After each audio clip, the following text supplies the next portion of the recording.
አሜሪካ፣ ጀርመን፣ አውስትራሊያ አዲስ አበባ ነው ያሉት። ባህር ዳር ቤት እየተገዛላቸው ትምህርት እየተማሩ የደሃ ልጅ ይሞታል። ሰላም ጤና ስለውዲ ቻናል ቢሰብ ተከታታዮች ህወሓት መግለጫ ሰጣና ወደዛ ጉዳይ ከመሄዳችን በፊት በዚህ ጉዳይ እናጠነጥናለን።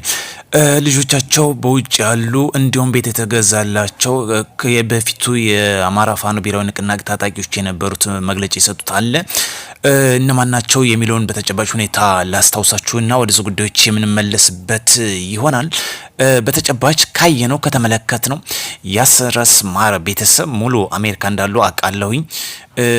በተለይ ደግሞ ስለ ዘመነ ካሴ ልጅ ደግሞ ሮቤል ዘመነ ካሴ ተብሎ የሚታወቀው አዝ በፊት እዚህ ወይም ደግሞ አማራ ክልል እንደነበር ይታወሳል። ነገር ግን አሁን ልጁን እንዳሸሸ ይታወቃል። ይሄ ሊሰመርበት የሚገባ ጉዳይ ነው። ማመሳሰል አያስፈልግም። በርካታ ዶላር የተዘረፈበት ጉዳይ ነው። ይሄ ምንም ሊሸፋፈን አያስፈልግም። ሌሎችም አመራር የሚባሉ ልጆቻቸው ውጭ እንዳሉ ይታወሳል።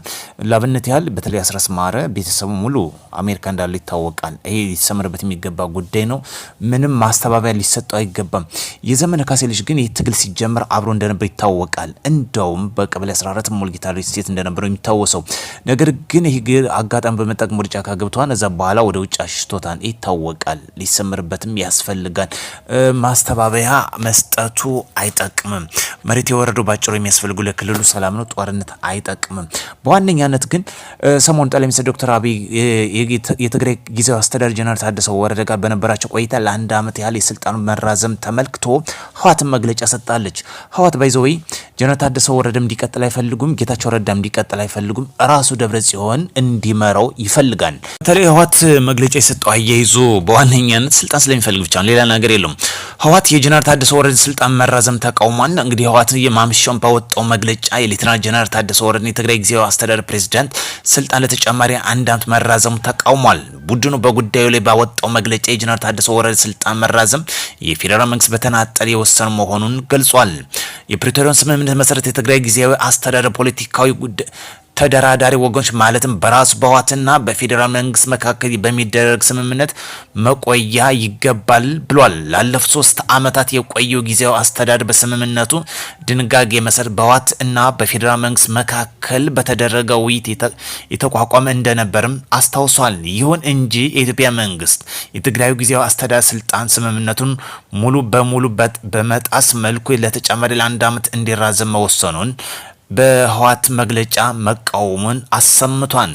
የጀነራል ታደሰ ወረደ ስልጣን መራዘም ላይ ምንም አይነት ፖለቲካዊ ውይይት ያልተደረገበት ያለው ቡድኑ ያለ እውቀትና ተሳትፎ የተላለፈ ነው ሲል ተቃውሞን አሰምቷል። በትግረኛ ባስተላለፈው መግለጫ መሰረት ነው እንግዲህ የሰጠው። ይህ ማለት ስልጣን እንግዲህ መራዘሙን እንደማይቀበል ነው። ከዚህ በፊት የሚታወሳን ጌታቸው ረዳ በነበረበት ጊዜ ከፍተኛ ፍጥጫ እንደነበረ እንግዲህ በጊዜው አስተዳደር ጀነራል ታደሰ ወረደ ከመጣ በኋላ አሁንም ይሄን አልቀበልም ማለቱ ነው መግለጫ እየሰጠ የሚገኘው። የፕሪቶሪያ ስምምነትም እኮ በትግራይ ክልል ሰላም እንዲሰፍን በምርጫ የሚፈልጉት ፕሬዝዳንት እንዲመጣ የሚወሰነው። ነገር ግን እኔ ስልጣን ካላገኘው ሰርዶ ይብቀል አይነት አካሄድ ህወሓት እየተከተለ የሚገኘው አይነት ነው። አሁንም ይሄ መግለጫ በዋነኛነት የህወሓት ሊቀመንበር ደብረጽዮን በስልጣን ወደፊት እንዲመጣ ነው የሚፈልገው። ይህ ደግሞ የማይሆን የማይታሰብ ጉዳይ ነው። 4 ነጥብ ህወሓት መቼም ወደ ስልጣን አይመጣም። የትግራይ ወጣትን የትግራይ ህዝብ አይፈልገውም። ይሄ የሚታወቅ ጉዳይ ነው። ወደ ራሳችን ወደ አማራ ክልል ሲንመለከትም ሰሞኑን የሰጡት የፋኖ ታጣቂዎች በሰላማዊ መንግስት ዘረጋሎች ሰላም ጥሪ ተቀብለው ከገቡ በኋላ በትናንት ማምሻውን የሰጡት መግለጫ አለ። በዚህም የኪስ ማድለቢያ እንደነበረ ይሄ ይታወቃል። በርካታ ተሽከርካሪዎች ሲታገቱበት፣ ሲዘረፉበት፣ ሲቃጠሉበት፣ ሲወዱበት በትናንት ነው። ለምሳሌ ተሽከርካሪ አዲስ አምቡላንስ ነው መንግስት በጦርነት የተጎዳውን ድጋፍ ለማድረግ ያስገባው። ነገር ግን መልሰው ደግሞ ማረክ ነው ብለው ዘውት ሂደዋል። አምቡላንስ ማንም እየተከተለ የሚጠብቀው የለም። አምቡላንስ ሕክምና ተቋም ከማንኛውም ፖለቲካዊ ነፃ ነው። የተጎዳ ማንኛውም አካል ፈጣን ምላሽ መስጠት ነው። ለዚህ ደግሞ ይሄን አምቡላንስ እንግዲህ ምርኮኛ አድርገን ወስደናል ይላሉ። ማህበረሰቡ መልሰው ይቀበሩት ነው። ይህ የሚያሳዝን የሚያሳፍር ድርጊት ነው። አምቡላንስ እንዴት በምርኮኛ መልኩ ሊወሰድ ይችላል? ለህዝብ አገልግሎት የሚሰጥ የሚያሳፍር ጉዳይ ነው። እጅግ የሚያሳዝንና የሚያሳፍር ጉዳይ ነው።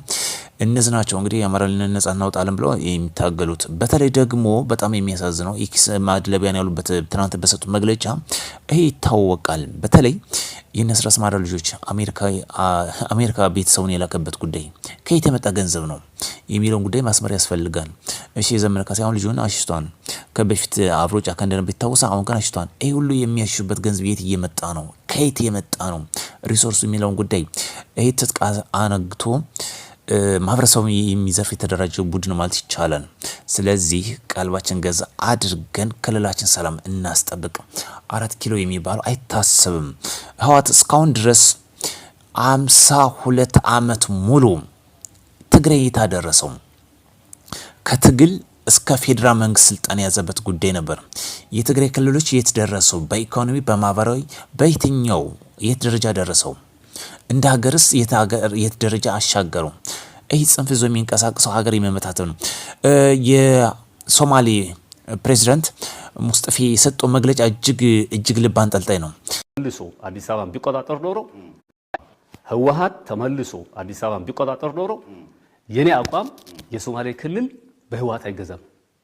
ህወሓት ወደ ስልጣን ከመጣ አብረን አንሰራም፣ እስከ መገንጠል ድረስ እንሰራለን፣ እንፋለማለን ያለበት ጉዳይ ኢንተርቪውንም አይተነው ነበር። ስለዚህ እንደዚህ አይነት ጠንካራ የክልል አመራሮች ያስፈልጉናል። ህወሓት እንግዲህ ጸረ ኢትዮጵያ መሆኑን በግልጽ የሚያውቀው ስለሆነ እስከ ፍጻሜው እንታገላለን። ሁሉም ክልል እጅ ቢሰጥ እንደማንሰጥ የተናገረበት ጉዳይ ነው።